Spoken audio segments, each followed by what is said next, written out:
Hello, and welcome to another edition of Beyond Boundaries, where we bring you the latest news spanning across the globe. I'm your host, Yusuf Taha. We have a lot to cover with you, so let's get started. We start off our show with a heartbreaking story in California, where Shaima Alawadi, a 32-year-old mother of 5 children, was found dead in her home after a brutal hate crime murder. Alawadi, an immigrant from Iraq who came to California in the early 1990s, was found by her 17-year-old daughter with a note next to her which stated, "Go back to your country, you terrorists." Western New York Muslims condemns this religious hate crime and sends our condolences to the entire family. We would like to move on to another tragic story that has rocked the country. It has been exactly 1 month since Trayvon Martin died. The shooting of the unarmed 17-year-old, who happens to be African American, occurred by neighborhood watch volunteer Greg Zimmerman in a Florida neighborhood.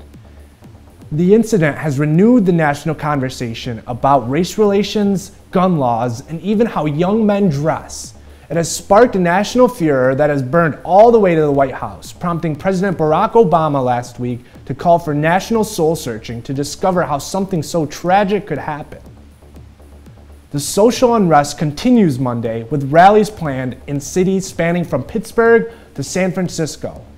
Also, in Sanford, Florida, where the incident occurred, the city commission has finally scheduled a town hall meeting on the incident and its aftermath.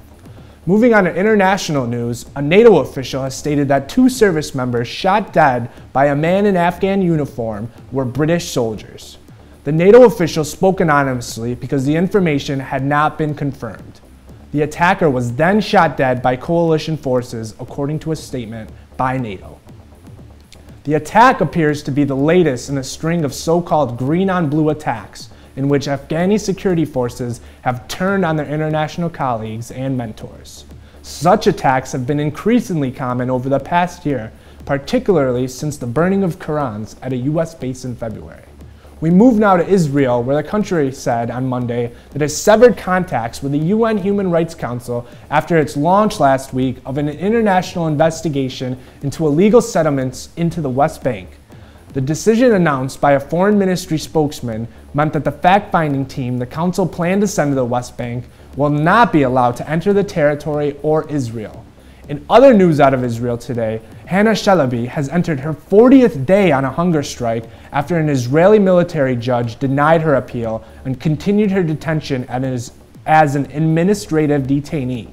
Under Israeli military law, administrative detainees are allowed to be held in jail for months without charges, the presence of an attorney, or a trial. Today, in Israel, which boasts as itself to be the only democratic nation in the Middle East, over 300 Palestinians are presently held without charge.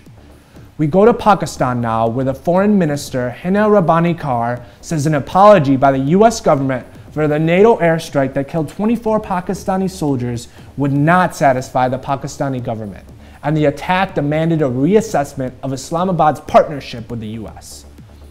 In November of last year, US-Pakistan relations plunged to an all-time low when NATO fighter jets attacked a Pakistani checkpoint near the Afghan border, killing 24 Pakistani soldiers. The US government expressed regret over the incident, but has yet to issue a direct apology.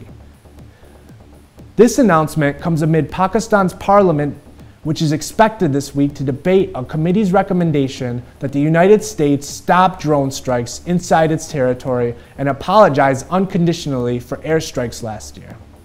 In entertainment news, we go to the box office to see where new records were set this past weekend. The appetite for the Hunger Games was even greater than experts predicted, with the movie based on the best-selling young adult novel raking in an estimated $155 million in its opening weekend, giving it the 3rd best debut in North American box office history. In our final news segment, we shine a light on a positive, uplifting story. We will go to Germany, where for the first time since the Second World War, a major German city has elected a Jewish mayor.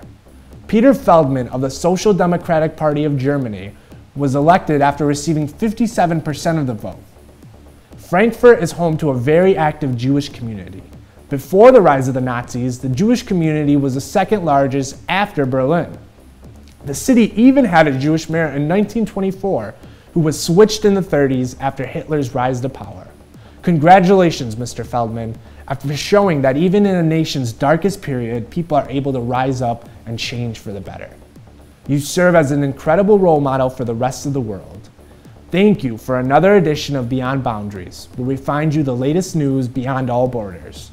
We appreciate your viewership, and please stay tuned for more great weekly programming. I'm Yusuf Taha, signing out.